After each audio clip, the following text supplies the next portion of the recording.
So have you ever spent years, maybe even decades, learning English? You've got the grammar rules pretty much down pat, your vocabulary. It's solid. Mm-hmm. But then when it comes time to actually speak, you just freeze up. Yeah, that's so common. It's like all that knowledge is just trapped, Yeah. stuck behind this wall of fear, waiting for that perfect moment that, well, it just never seems to show up. Right. If that sounds familiar to you, you are absolutely not alone. Today, we're doing a deep dive into some really, I think, transformative material. It's from a great source. How to talk to people in English. Fantastic source. And our mission today, it isn't just the usual, practice more. No, we want to cut through that fear. Get to the root of it. Exactly. Pull out the most practical, maybe surprising, and honestly just encouraging bits of wisdom from this material. Yeah, the nuggets that actually help. We want to help you feel ready to start talking, like right now, even with mistakes. Because here's the big spoiler. Go on. It's not really about perfection at all. It's about something way more important. That's absolutely right. What we're digging into today, it's not about memorizing, more verb conjugations or perfecting your accent right away. Not the usual stuff. No, it's about a real fundamental shift in how you even think about communicating. It's about finding your own voice, your authentic voice, not just your word list. Okay. It's recognizing that often the biggest block isn't the language itself, it's the mindset. Okay, let's unpack that right away. Yeah. Because the very first insight, and maybe the most freeing one our source gives us, is this. It sounds simple, but it's profound. Communication is not about perfection, it's about connection. Mm-hmm. Simple but powerful. It sounds almost too simple, doesn't it? But what does that really mean for someone who's, genuinely terrified of opening their mouth? Well, it means letting go of that tyranny of grammar. That common fear for so many learners is just being afraid of mistakes, worried about being laughed at or misunderstood or just feeling kind of silly. Totally, we've all been there. But the reality, and the source really highlights this, is that most people you talk to, they're honestly just happy you're making the effort. They're glad you're trying. Right. I mean, think about it. Even native English speakers, we stumble, we make grammar mistakes, say awkward things sometimes. All the time. Exactly. And we're not even learning a new language. The book emphasizes that the listener's goal is usually just to understand you, not to sit there judging your every word. So this is kind of the core mindset shift then. Yeah. Stop aiming for perfect. Yes. Start aiming to just be understood. Like if someone came up to you, maybe a tourist, right? And they have this brave smile and they clearly want to communicate and they say, hello, I want to talk. Thank you. You totally get it, right? You'd understand. You'd probably even feel kind of warm towards them for trying. Exactly. So the book's point is you don't need these perfect, flawless sentences. What you need is courage, you need effort, and clarity. That's the base. That's the foundation. And what's really fascinating here is how the source immediately tackles two myths, two really ingrained ideas that hold learners back. Oh, interesting. What are they? Okay, first, this idea that fluency means speed, talking really fast. Right, like a machine gun. Yeah. And that's just not true. Fluency really means being able to express your thoughts smoothly. It might be slow, but you don't freeze up. Okay, so pausing is okay. Totally okay. If you pause, take a moment, find your words, speak slowly, deliberately, you are still communicating effectively. That is a form of fluency. It's about the flow, not the speed. Got it. Flow, not fast talk. What's the second myth? The second one is this pressure to use super complex, high-level vocabulary to sound smart or impressive. The fancy words. Exactly. The book actually encourages the opposite. It's perfectly okay, maybe even better, to use simple words. Really? Like what? Well, instead of saying, I possess an extreme enthusiasm for the art of photography, just say... I really like taking pictures. Exactly. Or instead of the meteorological conditions today are particularly delightful, Had a just... nice day. Right. Simple, clear language often communicates better. It sounds more natural, more confident. You sound like you, not like you swallowed a thesaurus. That makes so much sense. And this next point feels really, really crucial, almost like reframing the whole learning process. Mistakes are your teachers. Mm-hmm. That's a big one. Like when kids learn their first language, they mess up constantly, right? Yeah. But they don't stop. Every stumble is just feedback. It's not failure. Exactly. They just keep going. And our source really drives this home. It reminds us the people who truly matter won't judge you. They will support you. And the ones who do judge. Well, the book kind of gently says they're not your audience anyway. Forget them. Yeah. This isn't just, a feel-good platitude.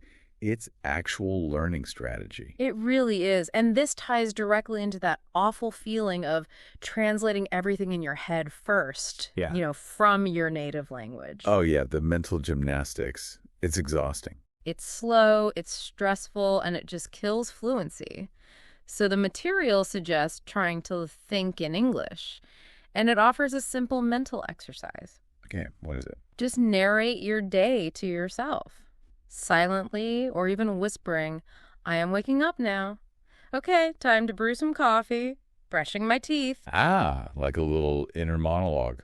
Exactly. Yeah. These tiny, consistent mental practices, they train your brain to connect directly with English, skips that frustrating translation step, builds a direct pathway. Okay, so bringing this all together, what does this mean for you listening right now?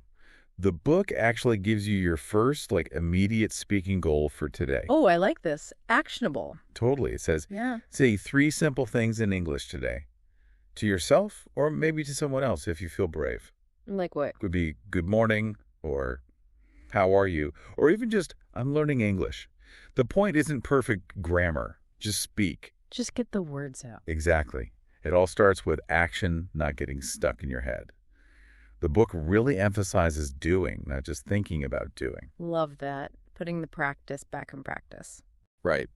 Okay, so once you started working on that mindset shift, that internal game, the next hurdle is, actually getting words out to another person. The outer game, starting a real conversation. Yeah. And the source has some brilliant ideas here, too. It stresses you don't need to be clever. You just need to be friendly and confident to start. It's not about being witty right off the bat. No, just about warmth, being approachable. That's spot on. And the very first step is just mastering those basic greetings. A simple hi, hello, maybe good morning, depending on the time. That opens the door. Small things, big impact. Definitely. And the material gives real examples like, hi, how's your day going? Yeah. Simple, direct. And it also highlights something often overlooked. What's that? The power of a simple smile. Seriously. A smile makes your greeting warmer, more inviting. It's universal. It signals approachability before you even say anything. Exactly. Sets the tone. And here's a technique the book talks about that I found really, really clever. The idea of icebreakers. Ah, yes, breaking the ice. Wow. Our source defines them as a simple question or comment that helps you start a friendly conversation. Super useful for that initial awkward silence. Absolutely essential sometimes. And it gives concrete examples you can use right away.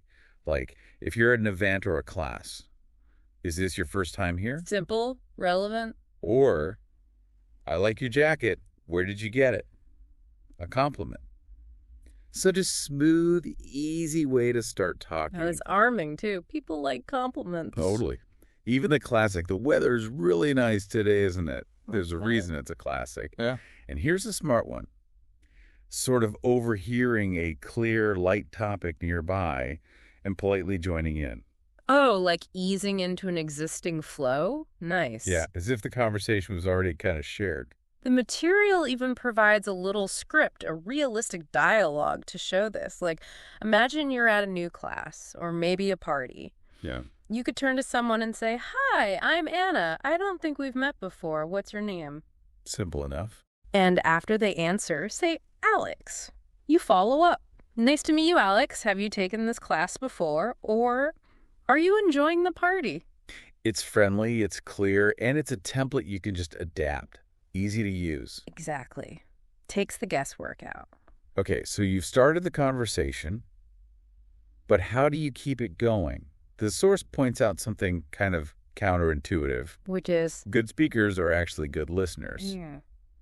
To keep that conversation flowing, you need to ask open-ended questions. Not just yes-no questions. Right. Those kill conversations fast. You need questions that invite longer answers, more detail. Like, what do you do for fun? Or, how did you get into that hobby? They give the other person space to share something. Exactly. And that's how conversations start to grow, get deeper than just surface stuff. Right. But this raises a key point. Once they answer, how do you stop it from just dying right there? You know, that awkward silence. Good question. What does the source say? It talks about the art of follow-up questions. Calls them stepping stones. Stepping stones. I like that. Yeah. So if someone says they like hiking, don't just nod and say, oh, cool. Dig a little deeper. Ask more. Yeah. Ask, oh, really? Where do you usually go hiking? Or maybe, do you ever go alone? Or usually with a group? Showing real interest. Exactly. It shows genuine curiosity, keeps the rhythm going, and it naturally leads to more things to talk about. Turns a simple statement into more of a shared exploration. And while they're talking, the book stresses showing you're actually tuned in. Using polite reactions, active listening phrases. Like what kind of phrases? Little things. Like, really? Wow, that sounds amazing. Or, oh, I didn't know that. They're not just filler. No, they encourage the speaker. Right. They make the speaker feel heard, valued. It's like giving little verbal nods, saying, keep going, I'm interested. Yeah, I'm with you.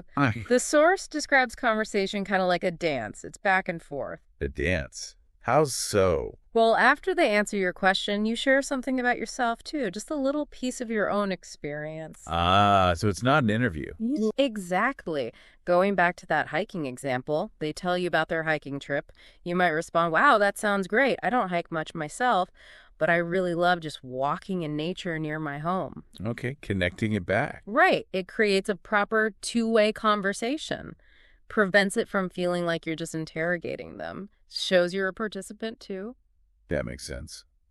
The material also mentions using softeners, right, to sound more polite. Yeah, things like, I was wondering, or would you mind telling me? Especially for slightly more direct questions. And handling silence. Does it talk about that? It does. Handling it gracefully, maybe gently shifting the topic if things stall. Like, oh, by the way, have you seen any good movies lately? It's about smooth navigation, not panic. Okay. Good tools to have. Now, moving on from the actual back and forth, our deep dive gets into something that, let's be honest, has a bit of a bad reputation. Small talk. Small talk, the stuff people love to hate. Exactly. People think it's boring, pointless fluff.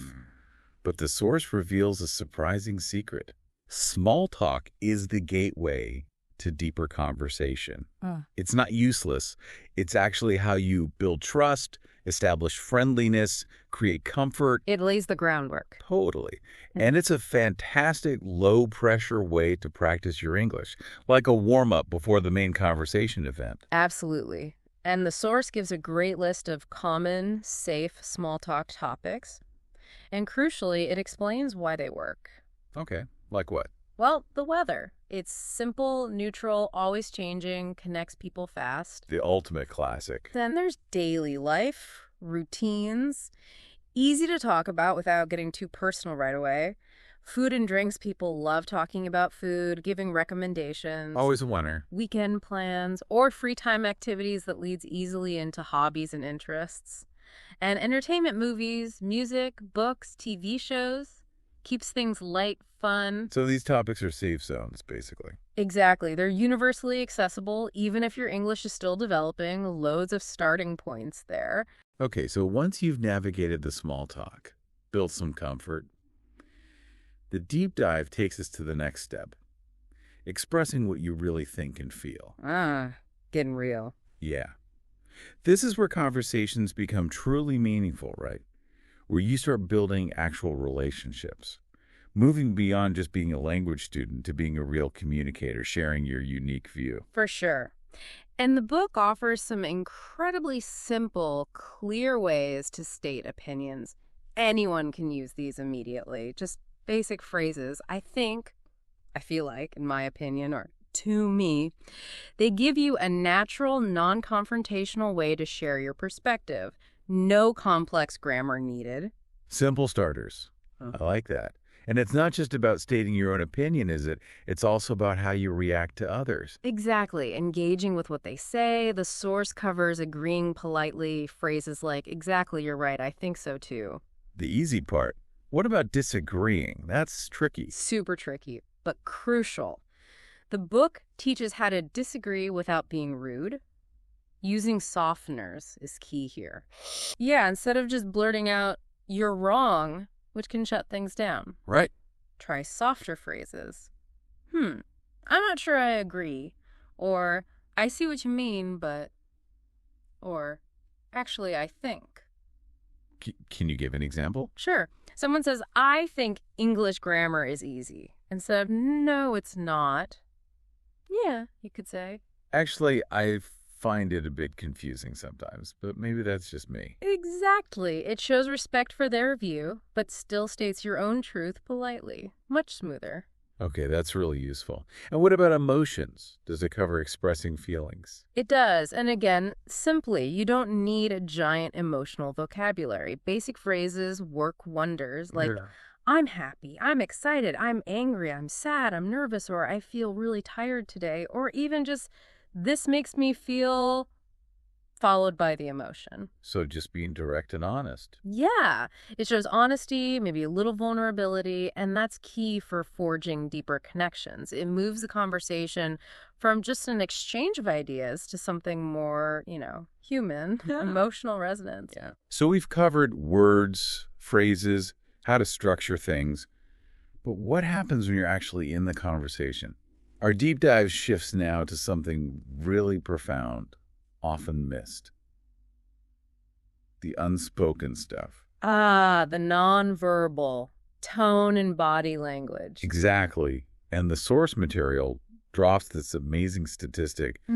More than half of communication is nonverbal. More than half? That's huge. It really is. It's a massive part of the puzzle we often ignore when just focusing on words. It's absolutely critical. And the book illustrates the power of tone brilliantly. It uses the simple phrase, I'm fine. Okay. Think about saying, I'm fine happily, then say it angrily, then sadly. Right. Same words, totally different meaning. Completely different. It shows how your tone can either, as the book says, invite connection or push people away. It's this silent signal carrying your real feelings, your attitude, often louder than the words. Wow. And then there's body language itself. The source breaks this down too, right? Yeah, into clear, actionable things you can actually pay attention to. Your facial expressions, are you smiling genuinely, frowning in concentration? Showing you're engaged. Right. Eye contact, finding that right amount. Not staring intensely, but not avoiding looking at them either. The comfortable middle ground. Your gestures. Your posture, are you open, leaning in slightly, or closed off, arms crossed? Big difference in how that feels. Huge. And even personal space, the source suggests about an arm's length as a comfortable default in many cultures. The key thing it stresses is making sure your words match your tone and body language. Congruence. If you say, that's amazing, but your face is flat and your arms are crossed, it doesn't land right. Creates confusion or distrust. Exactly. Sends mixed signals. Okay, that's vital stuff. Yeah. Now, moving on, the source gets really practical about that moment we all dread as learners. Oh, yeah. Which moment is that? What to say when you don't know what to say. That blank moment. Ah, the freeze.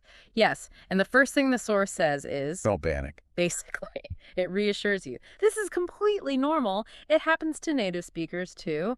The difference is having strategies to handle it gracefully instead of just freezing or giving up. Okay, so what are the strategies? The book mentions fillers, right? Yes. Those little verbal pauses. Things like, well, let me see.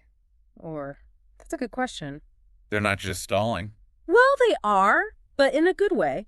They buy time gracefully, keep the conversation moving without that awkward, dead silence. Think of them like taking a quick verbal breath. Okay, verbal breathers. Got it. What if you genuinely just didn't understand? The source advises just asking politely for repetition or clarification. Nothing wrong with that. So phrases like, Sorry, could you say that again? Or, I'm sorry, I didn't quite catch that. Or even, could you speak a bit more slowly, please? and that's okay. People don't mind. Usually no. It shows you're engaged, you're trying hard to understand. People generally appreciate that honesty and effort. It's much better than just pretending you understood. True. It also suggests a simple fallback, right? If you forget a word. Yeah, a really effective one. Just use simple words or describe the thing you mean. So instead of freezing because you can't remember the word exhausted. Just say very tired or super tired. Or if you forget the word umbrella, you could describe it. You know, the thing you hold over your head when it rains. Communicate the idea, not hunt for the perfect word. Exactly. It's about getting the message across. And being honest about where you are in your learning. Definitely.